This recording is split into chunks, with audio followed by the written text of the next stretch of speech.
Okay, so we're going to be taking a look at Apache Hadoop real quick here. If you're not familiar with Hadoop, it's a distributed database engine. There's a lot of resources on the internet. Go ahead and just do some querying around. If you're absolutely new to it, I think you'll find a lot of just really great starter information. This demo, we're going to be just taking a look at how it integrates with Microsoft SQL Server and one of the new connectors from Microsoft that was published not too long ago. For Hadoop itself, I actually kind of switch over to the other tab. We're going to be using Cloudera's distribution of Hadoop. Cloudera, a great company, they put a lot of great resources out there for Hadoop, and if you're looking to integrate it with your technical solutions, it is certainly worth a look. We're looking at their page here of what is Hadoop, and they give a great explanation of it. Actually, I'll jump over here to the downloads page and highlight one of the quick start things you can do. Just kind of scroll down here, and this is actually, if you've visually looked over to the left side of the recording, you see a terminal session that's open, and actually that's a cluster of virtual machines from a virtual machine image that they distribute. It's a VMware ESXi version 5, and it's really just performed absolutely beautifully. The last piece we'll take a look at here is, jump over to this other tab, is the Microsoft SQL Server connector for Apache Hadoop. It allows us to go ahead and get Microsoft SQL Server talking back and forth to Hadoop, import and export. On the blog post, I'll kind of post a little bit more about what my history is and a little bit of why I'm doing this. But the example that we'll take a look at, I think one of the great uses for Hadoop is for immutable data that really just does not change after it's created. So logging information is just really one of the first use cases that we draw towards. In this case, I've always had a little side project of building a poker network, a little poker online gaming system, and Hadoop would be a great storage engine to go ahead and contain that information. So what I've gone here to show, like Microsoft SQL Server, is I have just a small database running, and we'll just go ahead and actually just run these queries. I have a table here called hands that are loaded up with 6 different records in them, just really some arbitrary data for the purposes of demonstration. And we're going to go ahead and actually toss that into Apache Hadoop, and specifically the Hive subproject, which gives us kind of a little bit more of a query interface to things. Over here on the left-hand side, you can see my terminal screen that's open. Again, I've already connected into one of the built Hadoop servers that I have set up on my VMware station. This is its own bare metal instance up and running. So I have a couple boxes that I'm actually using here. So we're going to run the scoop utility. We're going to do an import, and the import allows us to connect out to SQL Server. Now, mind you, I've already gone through the configuration for the SQL Server connector. Microsoft gives great detailed information on how to set this up. A little bit of effort went into that, just a few minutes to get everything configured, but it's running beautifully. We basically, again, connect to a SQL Server on the local domain that I have going on here. Username, password, database, all the standard connection string information. This is a demo video, so I'll be destroying the user directly after we're done here. But you can see for the import, I'm importing the table called hands, and again, jumping over from left over to the right. That's the table that I have here, and then of course what I have over here in the results window. We're going to import into Hive storage, and then we're just going to give it the command to overwrite. So let's go ahead and actually run that command and see it happening.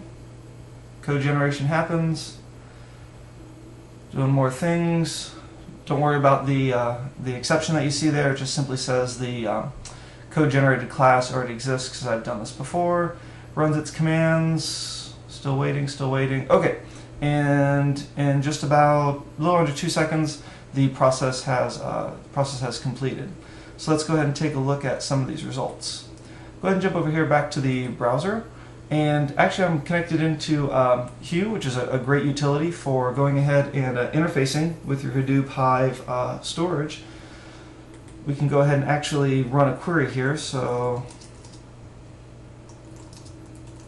select star from hands, execute, let it run. And here we can go ahead and see the actual information that was brought over from SQL Server. So we have IDs numbered 1 through 6, 11, 22, 33, all the way up to 66. We'll just do a real quick A and B comparison. A comparison, same data here. We'll jump back over here to the other query interface, and you can see that we have the same data here as well too in the whole cards. So that's interesting. So that gives us a a nice little demonstration of getting the data out of SQL Server out into the Hadoop Hive storage engine. Again, jumping around just a little bit, when you go over here to the Download Center, there is a PDF document that goes ahead, in fact, right here. Connector usage, it will detail pretty much all the steps that you need to do to actually make what we've just demonstrated happen. So now that we've taken a look at that, let's go ahead and take a look at getting the data out of Hadoop and into SQL Server, kind of routing it back in.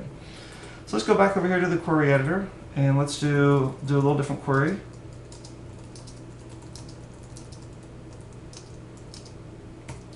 So we'll put a where clause on the query, so we'll constrain our data just a little bit, and now we'll go ahead and execute that.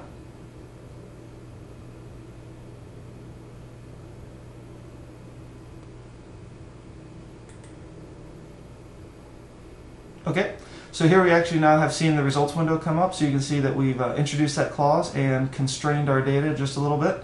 You can see that the first two records where we demonstrated previously are gone, they're missing. So one of the things that this interface lets us do is lets us actually save it.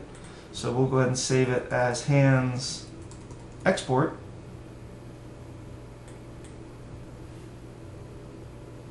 And you can see right here we now have our base table hands, and now we have hands export. Obviously we could go ahead and browse the data, but I think it'd be more interesting to browse it back into SQL Server. So go back over here to our terminal. Let's clear this out. Find where our export is.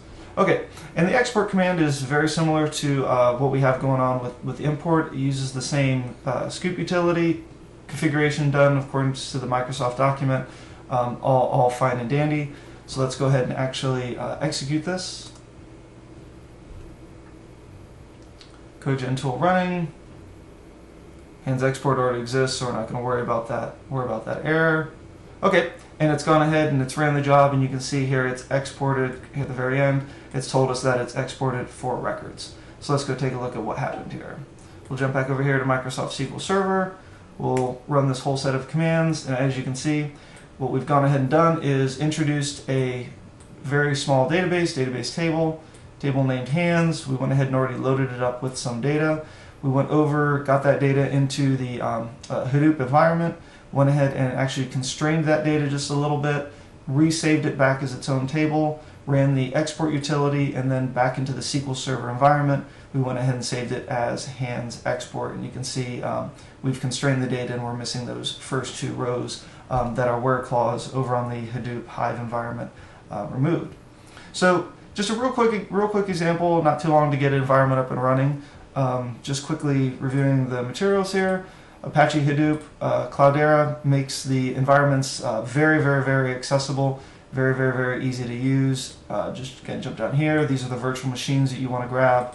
And then of course, going over here to the Microsoft side of the fence, Microsoft SQL Server connector for Apache Hadoop. All the documentation, everything you need is in here. It's a great system if you know that you're going to be dealing with large sets of data.